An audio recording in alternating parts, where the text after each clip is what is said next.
Why is Apple so innovative?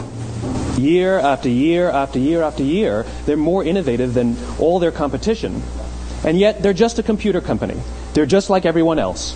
They have the same access to the same talent, the same agencies, the same consultants, the same media. Then why is it that they seem to have something different? Why is it that Martin Luther King led the civil rights movement? He wasn't the only man who suffered in a pre-civil rights America, and he certainly wasn't the only great orator of the day. Why him?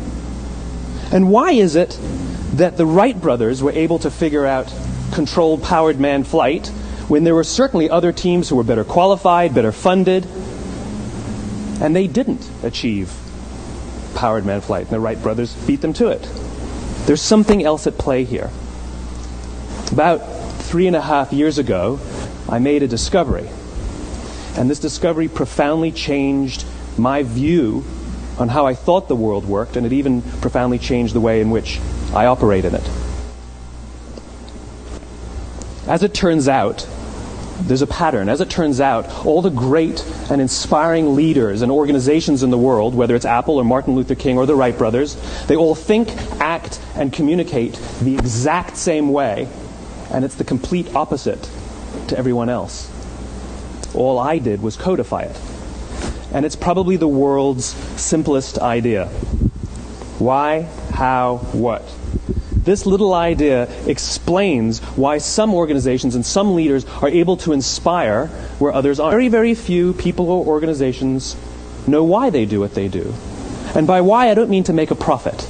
That's a result. It's always a result. By why, I mean what's your purpose? What's your cause? What's your belief? Why does your organization exist? Why do you get out of bed in the morning? And why should anyone care? Well, as a result, the way we think, the way we act, the way we communicate is from the outside in. It's obvious. We go from the clearest thing to the fuzziest thing. But the inspired leaders and the inspired organizations, regardless of their size, regardless of their industry, all think, act, and communicate from the inside out.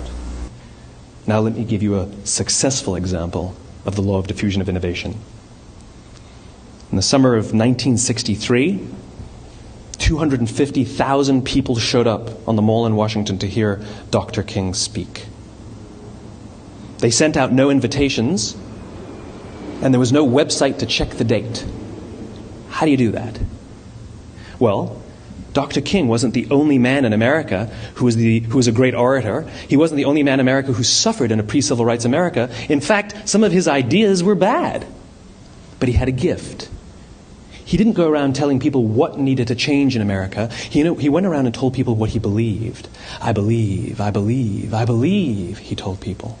And people who believed what he believed took his cause and they made it their own, and they told people. And some of those people created structures to get the word out to even more people. And lo and behold, 250,000 people showed up on the right day, on the right time to hear him speak. How many of them showed up for him? 0. They showed up for themselves. It's what they believed about America that got them to travel on a bus for 8 hours to stand in the sun in Washington in the middle of August. It's what they believed. And it wasn't about black versus white. 25% of the audience was white. He gave the I have a dream speech, not the I have a plan speech. Listen to politicians now with their comprehensive 12-point plans. They're not inspiring anybody. Because there are leaders and there are those who lead.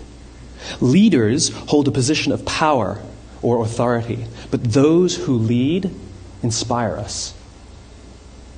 Whether they're individuals or organizations, we follow those who lead not because we have to, but because we want to. We follow those who lead not for them, but for ourselves. And it's those who start with why that have the ability to inspire those around them or find others who inspire them. Thank you very much.